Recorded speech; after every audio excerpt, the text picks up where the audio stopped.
আজ কিছু সাধু আর চলিত ভাষার রূপান্তর নিয়ে আলোচনা করি। আগের দিনও করেছিলাম। আজ একটু বড় বাক্যগুলো বলবো, এটা প্যাসেজই বলতে পারো। পল্লীগ্রামে শহরের ন্যায় গায়ক বাদক নর্তক না থাকিলেও তাহার অভাব নাই। চারিদিকে কোকিল দোয়েল পাপিয়া প্রভৃতি পাখির কলগান, নদীর কুলকুল ধ্বনি, পাতার মর্মর শব্দ, শ্যামল শস্যের ভঙ্গিময় হেলা দোলা প্রচুর পরিমাণে শহরের অভাব এখানে পূর্ণ করিয়া দিতেছে। পল্লীর ঘাটে মাঠে, পল্লীর আলো বাতাসে, পল্লীর প্রত্যেক পরতে পরতে সাহিত্য ছড়াইয়া আছে। আমি প্রায় সারা জীবন শিক্ষা নিয়ে কাটিয়াছি। যখন আমরা ছাত্র ছিলাম তখন মনের মধ্যে একটা উন্মাদনা ছিল যে বিজ্ঞানের চর্চা করে প্রতীচ্য এক উন্নতি করছে। আমাদের দেশে সেটা শীঘ্র চালু হবে এবং আমরা জীবন উৎসর্গ করব সেসব জিনিস দেশের মধ্যে আনতে। সত্যেন্দ্রনাথ বসুর মাতৃভাষা থেকে নেওয়া। এটা সাধু ভাষায় করতে হবে। এবার আবার একটু আলোচনা করি। লোকটা হয় আকাট মূর্খ ছিল, না হয় ভয় পেয়ে হতবুদ্ধি হয়ে গিয়েছিল, অথবা এও হতে পারে যে সে ভেবে নিয়েছিল যে যদি কোনো কয়েদি পালিয়ে যায় তবে সকলের পয়লা রাস্তায় যে সামনে পড়বে তাকেই সরকারি নম্বর পুড়িয়ে দিতে হয়। অথবা হয়তো ভেবে নিয়েছিল রাস্তায় যে কোনো লোককে রাজার হাতি যখন মাথায় তুলে নিয়ে সিংহাসনে বসাতে পারে তখন তাকে জেলখানায় বা নিয়ে যেতে পারবে কেন। সৈয়দ মুস্তফা আলীর যাত্রাপথে থেকে।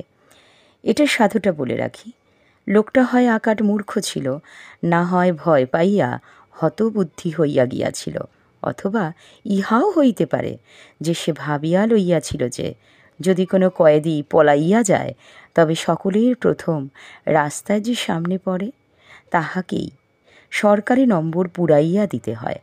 অথবা হয়তো ভাবিয়া লইয়াছিল রাস্তায় যে কোনো লোককে রাজার হাতি যখন মাথায় তুলিয়া লইয়া সিংহাসনে বসাইতে পারে তখন তাহাকে জেলখানায় বা লইয়া যাইতে পারিবে না কেন।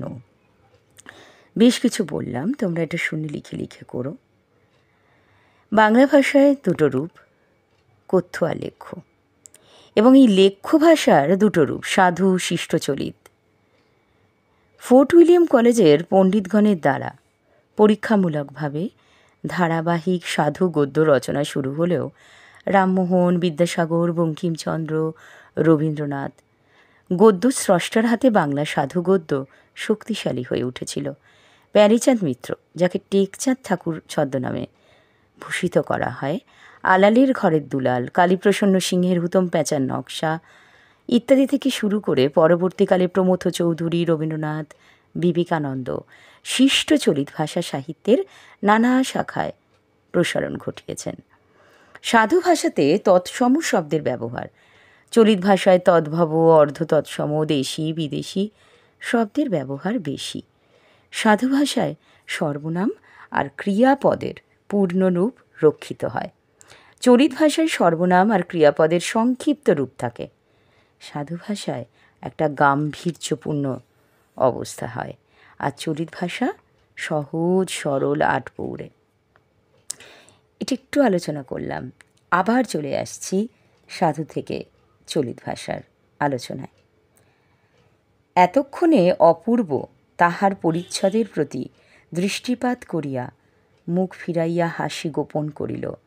তাহার মাথার সম্মুখ দিকে বড় বড় চুল, কিন্তু ঘাড় ও কানের দিকে নাই বলিলেই চলে।